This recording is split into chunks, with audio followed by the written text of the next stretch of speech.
Mga kapatid na nananampalataya sa Allah subhanahu wa ta'ala, kung titingnan natin ang mga nilikha ng Allah subhanahu wa ta'ala, yung mga malalaking mga nilikha ng Allah subhanahu wa ta'ala ay papasok sa ating kaisipan ang kakayahan, kapangyarihan, kadakilaan ng Allah subhanahu wa ta'ala. Habang tinitingnan natin, habang tayo ay nasa labas at pinagmamasdan natin ang kalawakan ng kalangitan, mararamdaman natin ang kakayahan, kapangyarihan, kadakilaan ng Allah subhanahu wa ta'ala. Ang akala natin ay pinakamalaking nilikha ng Allah ay yung kalangitan. Hindi pala, mga kapatid. Kundi kung titingnan natin ay isa sa pinakamalaking nilikha ng Allah subhanahu wa ta'ala ay ang tinatawag na kursi. Kursi. Kaya kung mapapansin natin sa ayatul kursi, na sinabi ng Allah subhanahu wa ta'ala, wasi'a kursiyuhu samawati wal ard. Ang kanyang kursi, pag sinabi na kursi ay pumapasok sa atin ang mga upuan, kung ano-ano ang pumapasok sa ating kaisipan. Kaya minsan yung pagbibigay natin ng literal na kahulugan ay minsan ay hindi gaano tumutugma sa mga lingwahe natin o anumang mga lingwahe. Higit na mainam na panatilihin natin yung salitang kursi. Ang importante, alam natin anong kahulugan niya. Wasi'a kursiyuhu, ang kanyang kursi, sabi ng Allah subhanahu wa ta'ala, ang kanyang kursi, ang kursi ng Allah, wasi'a kursiyuhu samawati wal ard, ay sumasaklaw sa mga kalangitan at kalupaan. Ibig sabihin ay nasasakop niya ang mga kalangitan at kalupaan. Napakalaki ang kursi ng Allah subhanahu wa ta'ala. Subalit kung papansinin natin ito, mga kapatid na nananampalataya sa Allah, ay sa paliwanag sa sinabi ni Ibnu Abbas, na sinabi niya na al-kursiyu mawdi'u qadamayhi. Ang kursi, sabi ni Ibnu Abbas, ay yun yung mawdi'u qadamayhi. Yun yung pinapatungan ng kanyang dalawang paa. Ang mga paa ng Allah subhanahu wa ta'ala. Kapag narinig naman natin ang mga paa ng Allah ay marami namang pumapasok sa ating mga kaisipan. Para hindi tayo makapag-isip o hindi tayo malihis, lagi natin panatilihin na pagdating sa katangian ng Allah ay huwag natin igaya o huwag natin ihalintulad. Yun ang isipin natin na walang kahit anumang kahalintulad sa kanyang mga nilikha. Ano man ang nabanggit sa banal na Quran, ano man nabanggit sa mga hadith ni Propeta Muhammad sallallahu alaihi wasallam patungkol sa mga katangian ng Allah, alisin natin sa mga kaisipan ay hinahalintulad natin sa anumang mga nilikha o kaya ikinagaya natin sa anumang mga nilikha. Walang kahalintulad, hindi natin maaaring ihalintulad, hindi natin maaaring itong igagaya sa anumang mga nilikha ng Allah subhanahu wa ta'ala. Kaya buburahin natin sa ating mga kaisipan yung katulad ng ganito o katulad ng ganon. Wasi'a kursiyuhu samawati wal ard, sabi ni Ibnu Abbas, al-kursiyu mawdi'u qadamayhi. Ang kursi ay pinapatungan ng kanyang dalawang paa. Pinapatungan ng kanyang dalawang paa. Naniniwala tayo na mayroong mga paa ang Allah subhanahu wa ta'ala, pero hindi natin ito maaaring ihalintulad sa anumang bagay na kanyang mga nilikha. Akala natin ito ng pinakamalaki, yung kursi. Pero mayroon palang higit na pinakamalaki dito. Ano yun? Ang ars. Ang ars. Ibig sabihin ng ars ay pag inisip naman natin o tinignan naman natin ito sa literal na kahulugan sa mga nakikita natin sa pagsasalin, ay trono, arsullah, trono ng Allah. Pero yun yung sinasabi natin na paulit-ulit na kapag isalin natin ang mga termo sa anumang mga lingwahe, tulad ng lingwahe natin na hindi gaano nakukuha ang tamang kahulugan nito. Kaya mas mainam ay panatilihin din natin sa kanyang original na katawagan na arsh.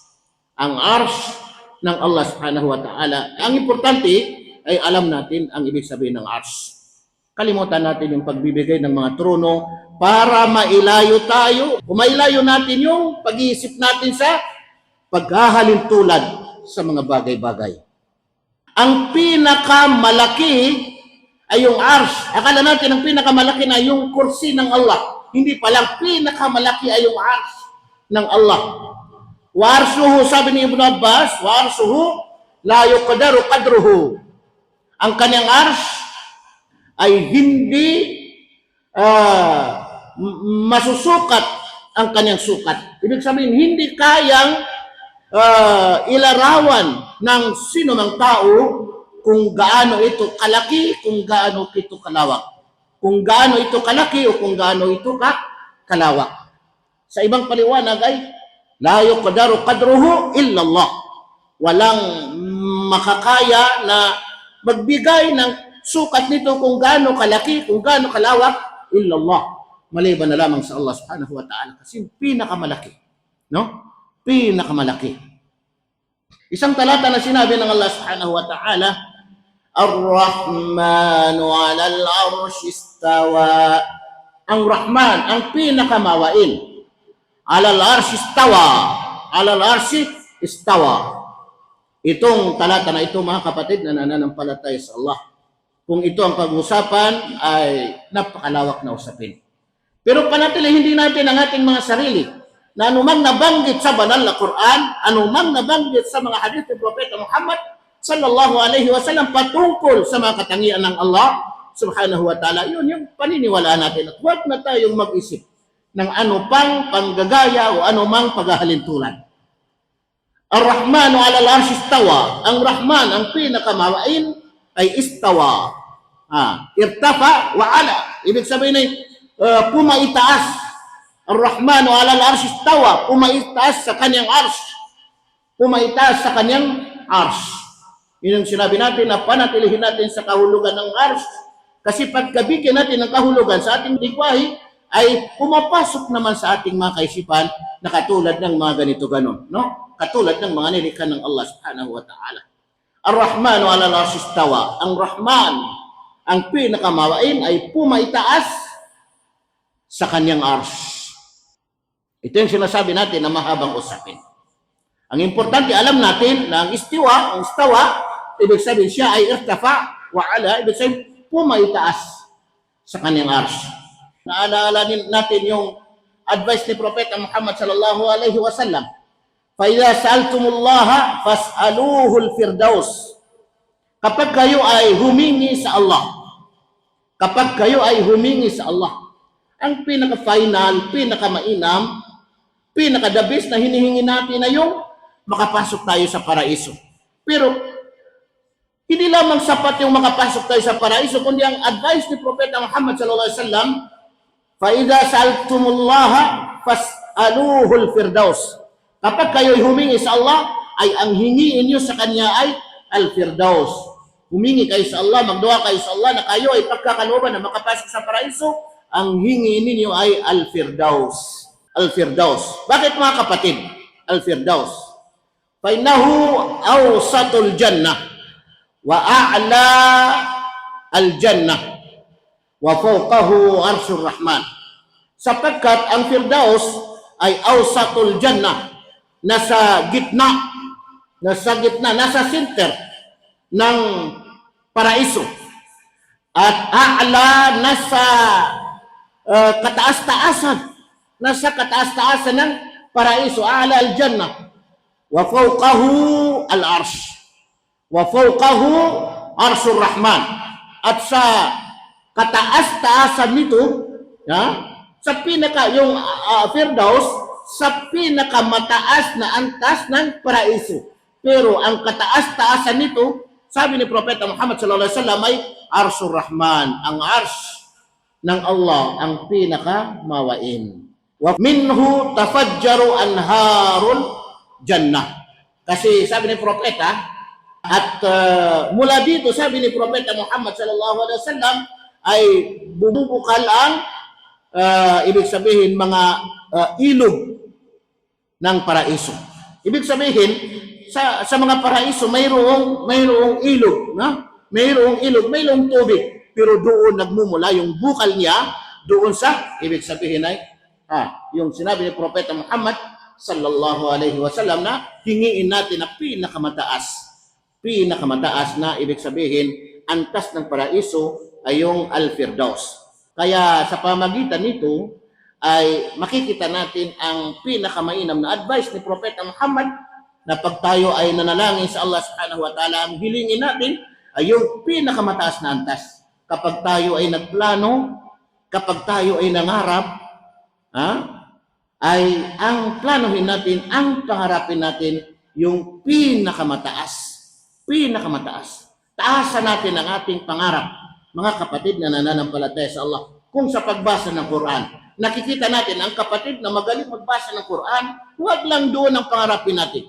Pangarapin natin na mas mataas pa tayo doon. Kung sinong nakikita natin, pangarapin natin na mas mataas pa. Pinakamataas yung pangarapin natin. Kasi kahit sa paraiso, kung totoo sapat na tayo ay makapasok sa paraiso, ipagkaloob ng Allah. Pero tinuruan pa rin tayo ni Propeta Muhammad na kapag tayo ay manalangin, ay ang hilingin natin sa Allah subhanahu wa ta'ala ay Al-Firdaus, yung Firdaus. Kasi yun yung center ng paraiso at yun yung pinakamataas na bahagi, pinakamataas na antas ng paraiso. At doon sa taas, sa taas nito ay ang Arshur Rahman, ang arsh ng Allah, ang pinakamawain. At dito nagmumula yung bukal, mga ilog na kung saan ay i-distribute sa mga iba't ibang ibig sabihin ay paraiso o kaya ay Jannah. Mga kapatid na nananampalataya sa Allah subhanahu wa ta'ala, huwag nating kalilimutan ang talatang ito na sinabi ng Allah subhanahu wa ta'ala, Ar-Rahmanu 'ala al-'arsy istawa.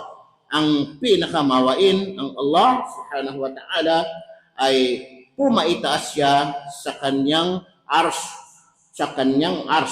Huwag natin kalilimutan na ibig sabihin, panatilihin natin ang kahulugan ng salitang arsh sa salitang arsh. Gagamitin natin ang salitang arsh sa salitang arsh. Hindi na natin kailangan na bigyan pa ng kahulugan o bigyan pa ng ibig sabihin literal na meaning, sapagkat minsan ay malilihis tayo sa tamang pakahulugan nito, mga kapatid na nananampalataya sa Allah subhanahu wa ta'ala. Aqulu qawli hadha wa astaghfirullah li wa lakum.